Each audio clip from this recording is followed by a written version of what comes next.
Assalamualaikum warahmatullahi wabarakatuh. Kelanjutan kisah Tuan Syekh Sayyid Ahmad bin Idris. B. Tarikat Al-Idrisiyah sebagai Neo-Surisme. Berdasarkan latar belakang pendidikan dan kemampuan intelektualnya, Syekh Ahmad bin Idris bukan sekedar seorang sufi dengan segala kemampuan mistis dan spiritualnya, melainkan juga seorang ahli ilmu lahir eksoterisme, yang menguasai ilmu-ilmu Al-Quran, tafsir, hadits, akidah dan fikih. Sebagai seorang ahli fikih dari berbagai mazhab, ia memiliki semangat pembaharuan, tajdid, dan pemurnian, islah, dan menyerukan ijtihad. Dia menolak ijma, zaman pertengahan dan penalaran dengan analogi qiyas. Dalam hal ini ia mengambil pendapat Hambali. Semangat pembaharuannya juga ditujukan ke arah islah terhadap tarikat.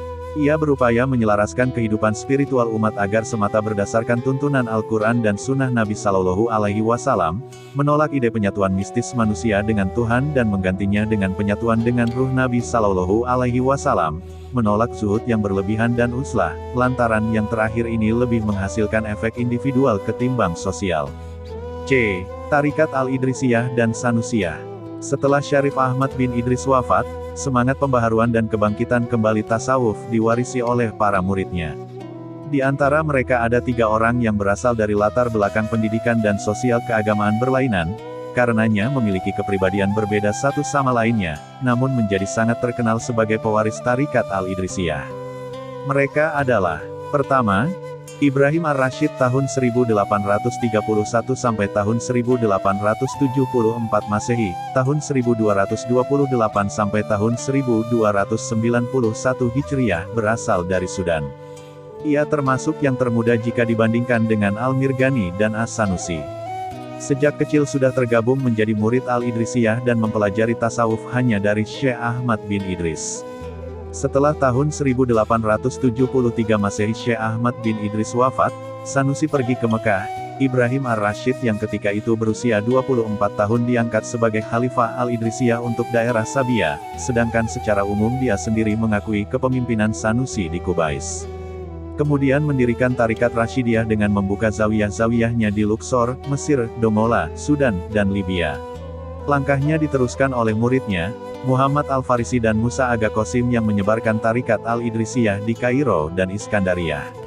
Karya-karya tulisnya tidaklah banyak, namun sangat penting dalam menginformasikan warisan tradisi Al-Idrisiyah, yaitu Risalat Lansik Al-Aralimen Aradahudah Khair Al-Wara, Fi Ta'alim et-Tarik Al-Ahmadi Al-Idrisi. Iqda'at Duraran Nafis Fi Bet Karamah As-Sayyid Ahmad bin Idris. Nuba Minbat Karamah Muhammad Al-Majsub. Kedua, Muhammad Utsman Al-Mirghani tahun 1793 sampai tahun 1852 Masehi, tahun 1208 sampai tahun 1268 Hijriah, berasal dari Mekah yang mendirikan tarikat Mirghaniyah yang berdiri sendiri. Selain bersumberkan warisan Al-Idrisiyah, tarikat ini juga memadukan ajaran-ajarannya dengan unsur-unsur dari tarikat-tarikat Naqsyabandiyah, Qadiriyah, Sadziliyah, Junaidiyah, dan tarikat dari kakeknya, Mirghaniyah juga, sehingga menurut Al-Mirghani, pargi muridnya dapat sekaligus memiliki rantai-rantai dengan silsilah tarikat tersebut. Di samping beberapa zawiyah, Al-Marghani membangun sekolah khusus wanita yang pertama di Sudan. Dan sebelum wafat di Taif tahun 1851 Masehi, 1268 Hijriah, ia sudah mengirimkan putra-putranya ke Arabia Selatan, Mesir, Sudan dan India. Dia juga mewariskan sejumlah karangan, yang penting adalah 2 jilid kitab, Taj et-Tafasir li Kalam Al-Malik Al-Kabir. Kitab ini berisi penafsiran-penafsiran ayat secara ringkas dan jelas, disertai dalil-dalil hadis dan kisah-kisah Israiliyat. Karangan lainnya berupa risalah maulid yang berisi wirid-wirid untuk mencapai pertemuan dengan ruh Nabi Muhammad Sallallahu Alaihi Wasallam. Ketiga, Muhammad bin Ali As-Sanusi Al-Hatabi Al-Hasani Al-Idrisi, tahun 1787 sampai tahun 1859 Masehi, tahun 1202 sampai tahun 1275 Hijriah, lebih dikenal dengan nama Sanusi Al-Kabir atau Grand Sanusi. Dia adalah pemimpin Islam yang paling berpengaruh di Afrika Utara pada abad 19. Kegiatan-kegiatan organisasinya yang dikembangkan telah banyak mengubah suku-suku nomade dari gurun Sahara dan padang pasir menuju masyarakat suatu negara yang sekarang disebut Libya. Sebagai pewaris semangat pembaruan dan penghidupan kembali tarikat dari Ibrahim bin Idris, jika dibandingkan dengan Ibrahim ar-Rasyid dan Muhammad Utsman al-Mirghani, bahkan juga dibandingkan dengan tokoh-tokoh sufi lainnya, Sanusi al-Kabir dan tarikatnya lebih banyak dipelajari, baik oleh kalangan Sanusiyah sendiri, kalangan Arab, maupun cendekiawan Eropa. Hal ini tidak lain karena sifat gerakan pembaruannya yang puritan, kecenderungan-kecenderungan Wahabinya, dan keterkaitannya secara langsung dalam melawan politik ekspansionis negara-negara kolonial Eropa. Karena itu pula, Fazlur Rahman, orang pertama yang memperkenalkan istilah Neo-Sufisme, mengemukakan, tarikat Sanusiyah ini sebagai wakil par excellence dari Neo-Sufisme tersebut. Namun demikian para ahli banyak berbeda tentang tahun kelahirannya, tahun wafat ayahnya, pendidikan awalnya serta tahun perjalanannya. Sanusi al-Kabir lahir di Mustaqnim, Aljazair, dari keluarga bangsawan yang saleh dan mencintai ilmu pengetahuan.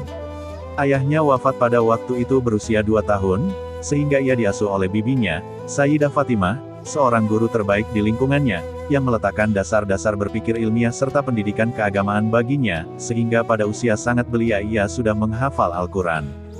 Ketika berusia 19 tahun ia pergi ke sebuah pesantren di Mazuma untuk belajar kepada para ulama ahli tafsir, hadis dan fikih terkemuka seperti Abu Ras an-Nasiri dan Muhammad bin Ali al-Mazuni.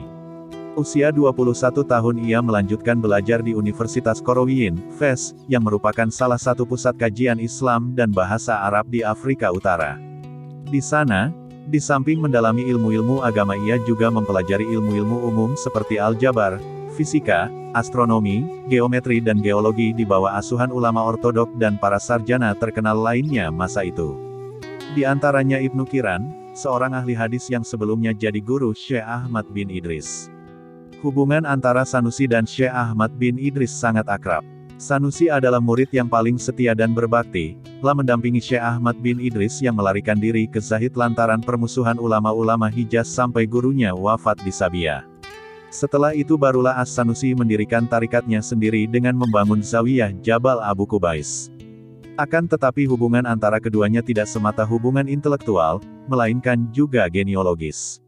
Mereka sama-sama berasal dari keturunan Idris, cucu Nabi Shallallahu Alaihi Wasallam yang mendirikan dinasti Idrisiyah di Maroko. Di antara garis turunannya terdapat Abdussalam al-Masis bin Abu Bakar dan Yamlak Masis yang menjadi 2 orang wali terkemuka di Maroko. Jadi mereka sama berasal dari lingkungan syarif dan wali Afrika Utara.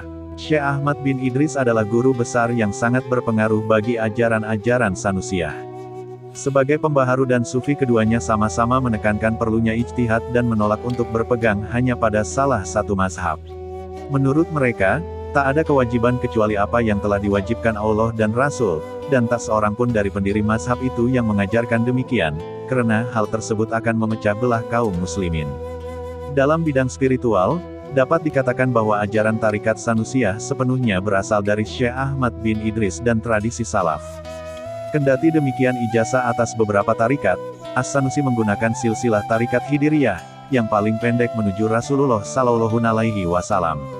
Untuk tarikatnya, yakni, dari Ahmad bin Idris, dari Abdul Wahab at-Tazi, dari Abdul Aziz ad-Dabak, dari Hidir As, dari Muhammad Shallallahu Alaihi Wasallam.